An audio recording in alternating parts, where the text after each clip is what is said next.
saw this on your advisor this morning regarding that hot load out of DC 246. I see it's covered. As you know, this is a reoccurring problem, and they're looking for some resolution here. So just thought you want to know. So we were able to find another backup carrier within budget. That's great news.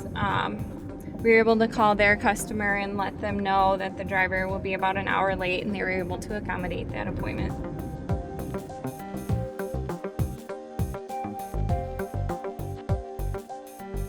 Turns out we had 3 loads that failed to pick up last night because the carrier ran into capacity issues late last night. On top of that, she got a volume forecast from the customer letting us know that kind of in the middle of October we're going to see a volume spike. Today what we're going to be working on is trying to figure out how to secure the capacity that we need to handle that spike. On my team we have 10 logistics coordinators, which are responsible for managing freight all around the country. Each coordinator has different responsibilities for different geographic regions. They are responsible for building and tendering loads, making sure they get accepted by carriers, making sure that they pick up and deliver on time. We have what we call load auto build rules set up on this account so that the more static runs or more consistent freight that's truckload in quantity, as soon as those orders hit the system, they get automatically built and tendered out to the carriers. So we're seeing probably 10 to 15% automation there with that functionality.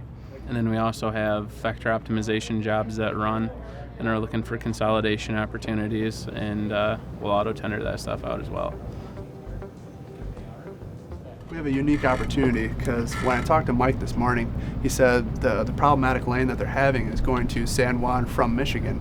And coincidentally, our customer is moving loads from Michigan to San Juan. So now we have an opportunity for green lanes and continuous moves. Okay. Do you think the two customers are willing to work together on something like this? Oh, absolutely. Yeah? Yeah. Okay. It sounds like a really reasonable solution then. Yeah. Here's what we'll do. We'll get Andy, you got a quick second? Sure. Hey, wondering if you can pull some data for us.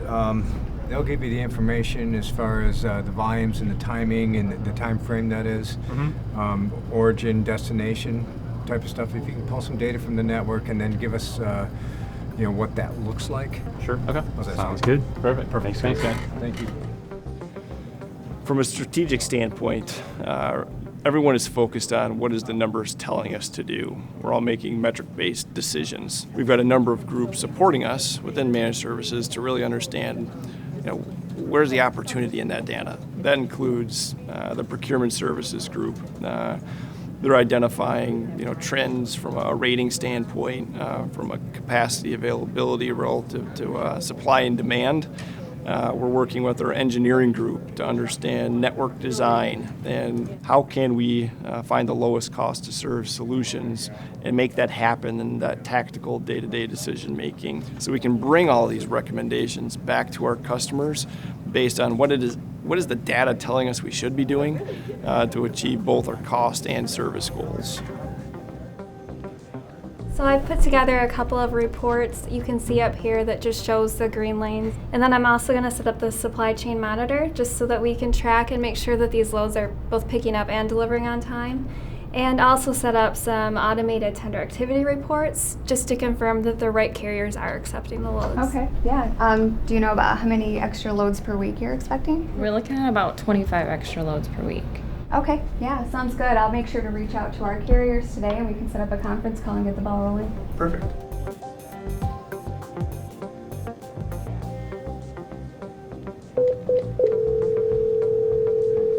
Good afternoon, this is Tim.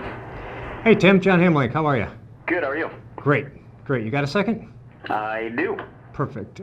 Both Mike and Bryant, and you don't really know Bryant real well, but he's with another customer. He's got a lane for his customer that comes right back to Michigan. So our thought is, in talking over with Rochelle and Mike, that we'd like to introduce this carrier to handle that outbound lane for you and the inbound lane for Bryant, and give them a try. Are you open to something like that potentially? Yeah, no, that's been a difficult lane in the past, so I'm definitely intrigued. From an overall rate standpoint, what type of impact is it going to have?